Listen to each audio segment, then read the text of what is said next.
అందరికీ నమస్కారం. ఈనాటి ఆసక్తికరమైన విశ్లేషణకు స్వాగతం. మన జుట్టును ఒక అందమైన, పచ్చని ఉద్యానవనంగా ఊహించుకుందాం. అసలు ఒక తోట చక్కగా వికసించాలంటే సారవంతమైన నేల, సరైన పోషణ ఎంతవసరమో కదా! మన జుట్టుకు కూడా అచ్చమలాగే అవసరం. ఈనాటి వివరణలో ఈ ఉద్యానవనాన్ని ఎప్పటికీ పచ్చగా, ఆరోగ్యంగా ఎలా ఉంచుకోవాలో సరదాగా తెలుసుకుందాం. అయితే ఇక్కడొక చాలా ముఖ్యమైన ప్రశ్న వస్తోంది. అదేంటంటే, జుట్టు రాలడాన్ని అస్సలు ఆపలేమా? అది పూర్తిగా అనివార్యమా? జన్యువులనేవి మన ఉద్యానవనానికి ఒక నేలలాంటివి. నేల స్వభావాన్ని మార్చలేకపోయినా, జీవనశైలి మరియు సరైన సంరక్షణ పద్ధతుల ద్వారా ఫలితాన్ని ఖచ్చితంగా మార్చేయవచ్చు. ఆ తోటను ఎంత ఆకర్షణీయంగా, ఆహ్లాదకరంగా పెంచుకోగలమో పూర్తిగా మన చేతుల్లోనే ఉందన్నమాట. సరే, ఇక ఆలస్యం చేయకుండా అసలు విషయంలోకి వెళ్దాం. ఈరోజు ప్రధానంగా జుట్టు రాలడానికి గల కారణాల విశ్లేషణ, తలచర్మం రక్షణ వ్యూహాలు, దక్షిణ భారత తైల సాంప్రదాయాలు, మూలికా స్నానాలు మరియు పేస్టులు, అలాగే బలమైన మూలాల కోసం ఎలాంటి ఆహారం తీసుకోవాలో తెలుసుకుందాం. మొదటి విభాగం: జుట్టు రాలడానికి గల కారణాల విశ్లేషణ. అసలు మన ఉద్యానవనం ఎందుకు వాడిపోతుందో అర్థం చేసుకోవాలంటే ఈ డైహైడ్రోటెస్టోస్టెరాన్ లేదా డీహెచ్టీ అనే హార్మోన్ గురించి తెలుసుకోవాలి. జన్యుపరమైన అలోపేషియాకు ప్రధాన కారణం ఇదే. మన శరీరంలోని జన్యువులు ఈ హార్మోన్ పట్ల సున్నితంగా ఉన్నప్పుడు కాలక్రమేణా అది జుట్టు కుదుళ్లను కుంచించుకుపోయేలా చేసి కొత్త జుట్టు రాకుండా ఆపేస్తుంది. ఇప్పుడు ఇక్కడ నిజంగా చాలా ఆసక్తికరమైన విషయం ఒకటి ఉంది. రక్తహీనతను నివారించే ఐరన్, అలోపేసియాతో పోరాడే విటమిన్ డి, కణజాల మరమ్మత్తుకు ఉపయోగపడే B12 మరియు జింక్, అలాగే జుట్టు బలానికి ఆధారమైన కెరాటిన్ ప్రోటీన్, ఇవన్నీ జుట్టుకు అత్యంత అవసరమైన పోషకాలు. ఒక మొక్కకు సరైన ఎరువులు వెయ్యకపోతే అది ఎలా ఎండిపోతుందో, శరీరానికి ఈ పోషకాలు అందకపోతే జుట్టు కూడా సరిగ్గా అలాగే రాలిపోతుంది. ఈ పోలిక చూడండి, చాలా అద్భుతంగా ఉంటుంది.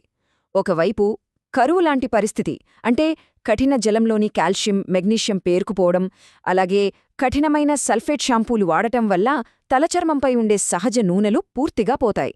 దీనికి తోడు ఒత్తిడి వల్ల వచ్చే టెలోజెన్ ఎఫ్లూవియన్ సమస్య కూడా.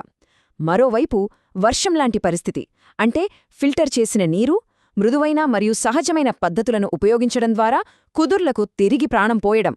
రెండవ విభాగం: తలచర్మం రక్షణ వ్యూహాలు. రోజువారీగా పాటించాల్సిన రక్షణ పద్ధతులు చాలా సులభమైనవి. ఫిల్టర్ చేసిన నీరు లేదా పటిక అంటే ఆలం నీటిని వాడటం, అలాగే జుట్టును గట్టిగా లాగేలా కేశాలంకరణలు చేయకపోవడం వల్ల ట్రాక్షన్ అలోపేసియా రాకుండా చూసుకోవచ్చు. జుట్టును తుడిచేటప్పుడు టవల్తో బలంగా రుద్దకుండా సున్నితంగా అద్దాలి. అయితే జన్యుపరమైన జుట్టు రాలడం మరీ ఎక్కువగా ఉంటే మాత్రం మినాక్సిడిల్ లేదా ఫినాస్టెరాయిడ్ లాంటి వైద్య చికిత్సల కోసం ఖచ్చితంగా నిపుణులను సంప్రదించడం ముఖ్యం. మూడవ విభాగం: దక్షిణ భారత తైల సాంప్రదాయాలు. దక్షిణ భారతదేశంలో ప్రసిద్ధి చెందిన ఎన్నై కులియల్ లేదా నూనె స్నానం అనేది చాలా అద్భుతమైన సాంప్రదాయం. మొదటగా ఔషధ నూనెను కొద్దిగా వేడి చేయాలి. ఆ తర్వాత తలచర్మాన్ని 5 నుండి 10 నిమిషాల పాటు సున్నితంగా మసాజ్ చేయాలి. తలస్నానం చేసే ముందు కనీసం 30 నిమిషాలు లేదా రాత్రంతా అలాగే ఉంచాలి. ఇలా చేయడం వల్ల రక్త ప్రసరణ బాగా జరిగి జుట్టు కుదుళ్లకు కావలసినంత ప్రాణవాయువు, పోషకాలు అందుతాయి. ఇది చాలా ప్రశాంతమైన అనుభూతినిస్తుంది. ఇక్కడ అద్భుతమైన విషయమేమిటంటే ఈ బంగారు రంగుల సాంప్రదాయ నూనెల్ల విశిష్టత. నల్లయన్నే అని పిలిచే నువ్వుల నూనె కుదుళ్లలోకి లోతుగా చొచ్చుకుపోయి అకాల నెరుపును నివారిస్తుంది. నెల్లికాయ్ అనగా ఉసిరి నూనె విటమిన్ సికి కేరఫ్ అడ్రస్, కుదుళ్లను బలంగా మారుస్తుంది. ఇక కరిసాలంకన్ని అంటే భృంగరాజ్ నూనెను జుట్టు పాలకుడు అని కూడా అంటారు. ఇది జుట్టును తిరిగి పెంచడంలో అత్యంత శక్తివంతమైనది. నాలుగవ విభాగం: మూలికా స్నానాలు మరియు పేస్ట్లు. రసాయనాలతో నిండిన షాంపూలకు బదులుగా మనం ఈ ఆహ్లాదకరమైన సహజ మూలికల వైపు చూద్దాం.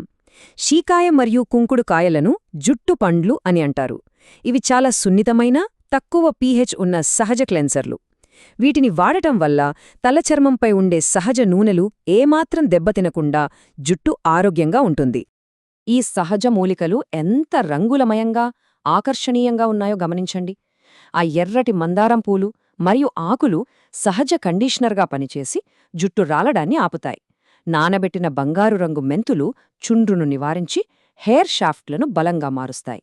ఇక నూనెలో ఉడకపెట్టిన ముదురు ఆకుపచ్చని కరివేపాకు కుదుళ్లకు జీవం పోసి జుట్టులోని సహజ పిగ్మెంట్ను కాపాడుతుంది. 5వ మరియు చివరి విభాగం బలమైన మూలాల కోసం ఆహారం. పైకి ఎంత శ్రద్ధ తీసుకున్నా బలమైన కుదుళ్లకు అంతర్గత పోషణ అనేది ఖచ్చితంగా అవసరం. దీన్ని ఎలా సాధించవచ్చంటే రోజు ఉదయం లేదా భోజనంలో తాజా కరివేపాకు తినడం, రోజుకొక ఉసిరికాయను అలాగే లేదా జ్యూస్గా తీసుకోవడం, మరియు కాల్షియం, మెగ్నీషియం పుష్కలంగా ఉండే తెల్ల నువ్వులను ఆహారంలో చేర్చుకోవడం. ఇవన్నీ మన జుట్టుకు లోపలి నుండి అద్భుతమైన బలాన్నిస్తాయి.